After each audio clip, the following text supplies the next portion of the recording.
офтоб чеҳраи заминро бо меҳр мебусад. аз деҳаи кӯҳистонии солеҳон садои суру навои наврӯз меояд.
наврӯз ҷашни эҳёи табиат, ҷашни умед ва шукуфоист. дар деҳаи зебоманзари солеҳони ҷамоати деҳоти бозорбои бурунфи шаҳри ваҳдат мардум бо шодиву муҳаббат ба истиқболи ин ҷашни таърихии аҷдодӣ омодагӣ мегиранд.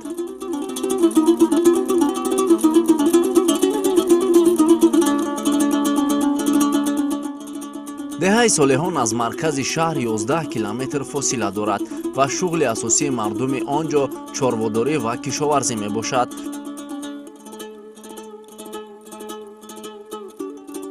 ҷашни наврӯз дар ин гӯшаи зебоманзари ватан бо шукӯҳу ҷалол ва бо риояи анъанаҳо ва суннатҳои қадима ки аз аҷдодон ба мерос мондааст истиқбол гирифта мешавад.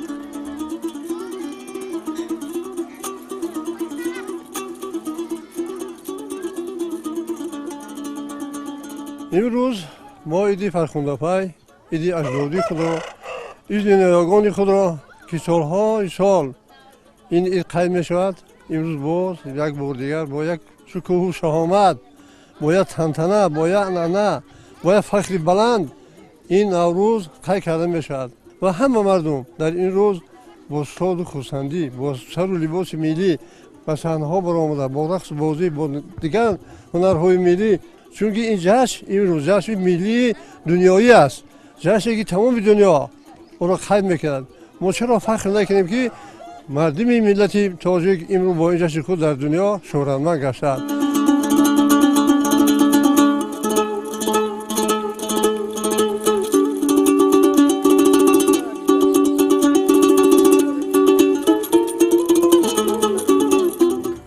дар таърихи фарҳанги мардуми тоҷик ҳеҷ анъана ва расму оине чун ҷашни хуҷастапай ва фархундаи наврӯз азизу арҷуманд нест. наврӯз пайвандгари насли имрӯз бо расму оин, арзишҳои эстетикӣ, меҳру садоқат ва анъанаҳои ниёгон мебошад. хушҳолӣ ва шеру таронахонӣ аз бахшҳои муҳими иди баҳору наврӯз ба шумор меравад.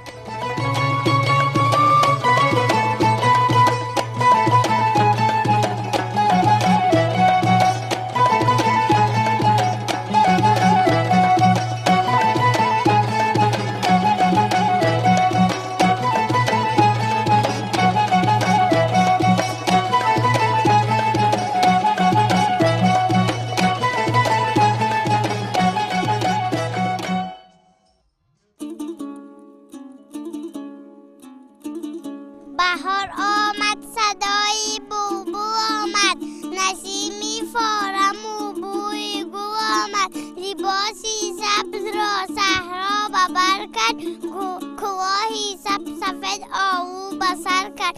بهار آمد چمن گلپوش آمد، دلی ما بچه ها در جوش آمد. نوروز شد و شادم، از درد و غم آزادم، نوروزی بده ای پدر تا کی برم بر استادم.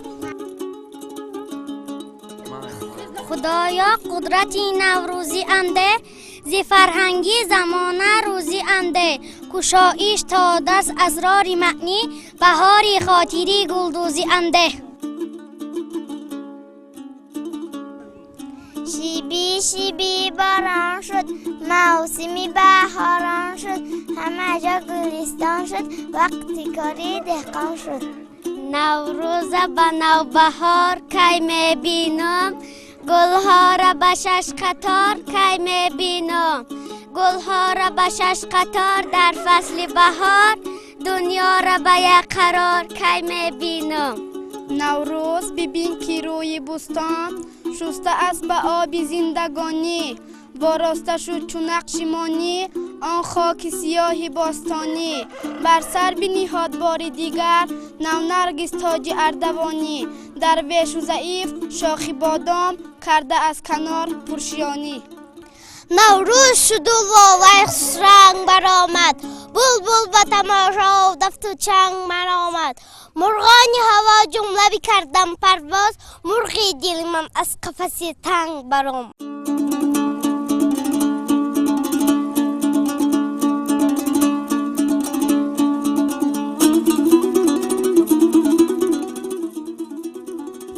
ҷашни наврӯз ки зодаи хират, андеша, ҷаҳонбинӣ ва тафаккури гузаштагони бузурги мо мебошад, дар замири худ ҷавҳари некӣ, накӯкорӣ, бахшишу меҳрубонӣ, покизагии рӯҳонӣ ва ҷисмонӣ, созандагию бунёдкореро дорад.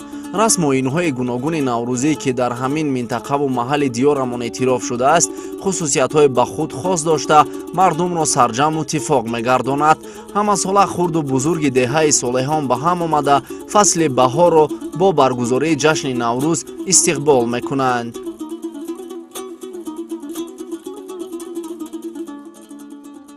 наврӯз ҷашнест ки ҷавҳари онро ҳаёту покӣ, муҳаббату садоқат, ваҳдату бахшояндагӣ ва некию равшанӣ ташкил дода, сутуни наврӯзӣ ифодагари ҳамоҳанги байни инсон, табиат ва кайҳон маҳсуб мешавад.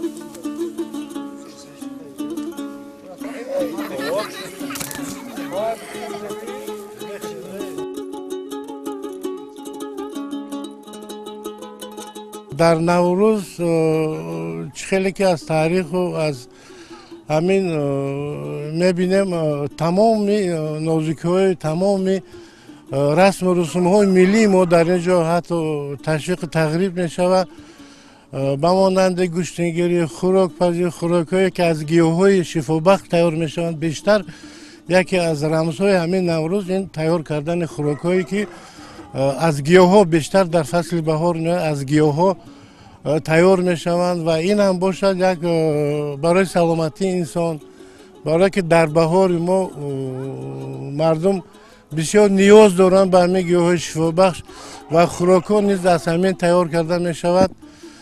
و امروز در این جشن همه بینیم مردم قدر خرسندی میکنه، قدر خورم هستند، قدر رقص بازی میکنند. این همه به همین خاطر همین نوروز عید بزرگ ما میباشد.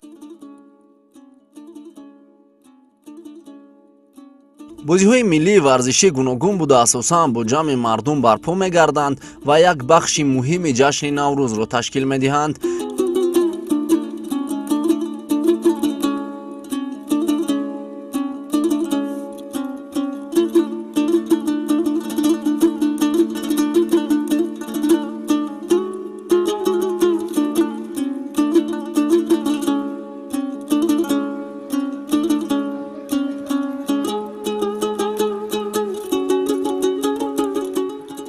ин идро бе роҳандозии мусобиқаҳои паҳлавонӣ тасаввур кардан ғайриимкон аст.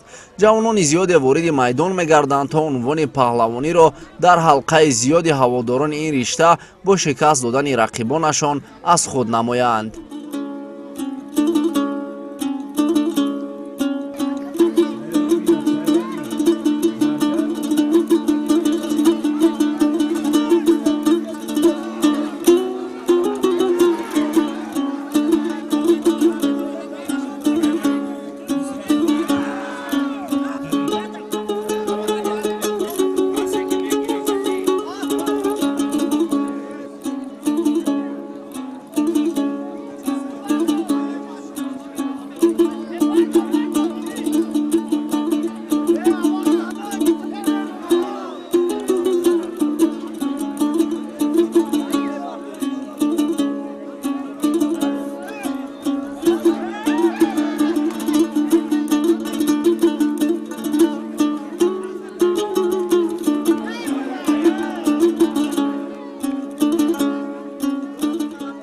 дар айёми наврӯзӣ мусобиқаи маъмултарин гӯштингирӣ ба ҳисоб меравад. дар маъракаи наврӯзӣ қаҳрамон шудан маънии бузург дорад ва то наврӯзи оянда номи паҳлавони пирӯз вирди забонҳо боқӣ мемонад. ҳамин аст ки овозаи гӯштинҳои майдонӣ ба гӯши дӯстдоронаш ки расид, аз дӯриҳо худро то макони баргузорӣ мерасонанд. суҳроб маҳмадиев ки худ зодаи шаҳри ваҳдат мебошад, тамоми талошро ба харҷ дод то унвони пурифтихортарин паҳлавонӣ ба номи ӯ дар зодгоҳаш боқӣ бимонад.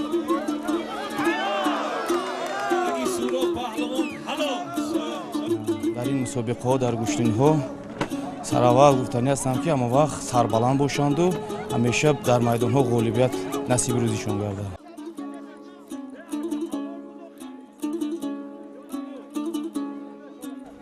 муҳсин давлатов, паҳлавони ҷавон ки аз ноҳияи файзобод ба ин мусобиқа ташриф оварда буд, тавонист таваҷҷӯҳи ҳаводоронро ба худ бештар ҷалб намояд. ӯ бо усули хос ва маҳорати баланд тавонист 8 рақибашро пай ҳам шикаст бидиҳад. муҳсин паҳлавони майдон дар вазни худ эътироф гардид. мухлисон ва ҳаводорони мусобиқа бошад, дар ҳар рақобат ӯро бо кафкӯбиҳо истиқбол мекарданд.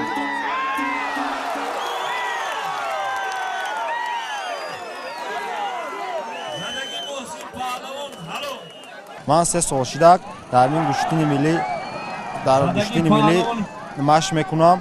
дар ин муддат дар чандин мусобиқаҳо иштирок карда ҷойҳои намоёнро ишғол кардам. имрӯз гӯштин хеле хуб баргузор шудак. ман бо 8 рақиби худ қувваозмоӣ карда дастболо шудам. мехоҳам ҳамихали гӯштинҳо бисёр шавад, то ин ки мо дар чунин мусобиқаҳо иштирок карда маҳорати хубро нишон дода дастболо гардем.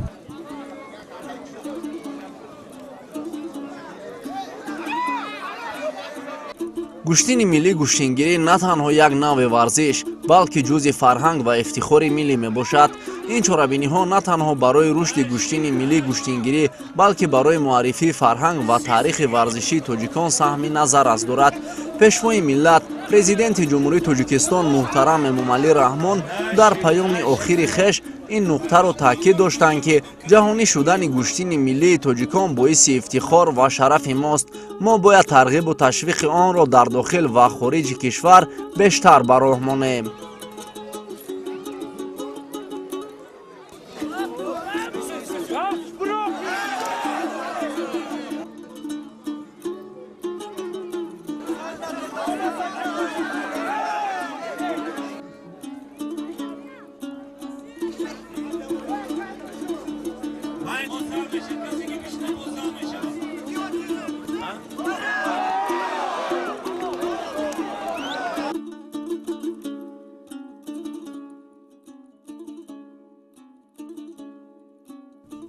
ҳамин тариқ наврӯз аз маъруфтарин ва маҳбубтарин ҷашнҳои мардуми тоҷик ба шумор меравад.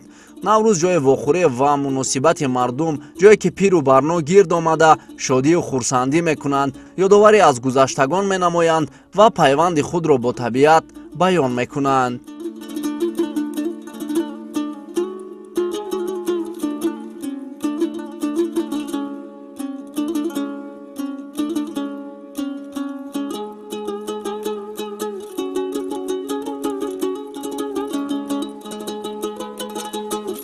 در جوش ما کفچه زنیم، دیگران در خواب ما دفچه زنیم.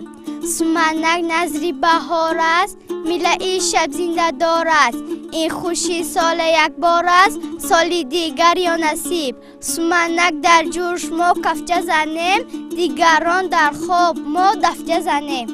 نوروز دلالش سنگ برآمد، بلبل شادم رو چنگ برآمد.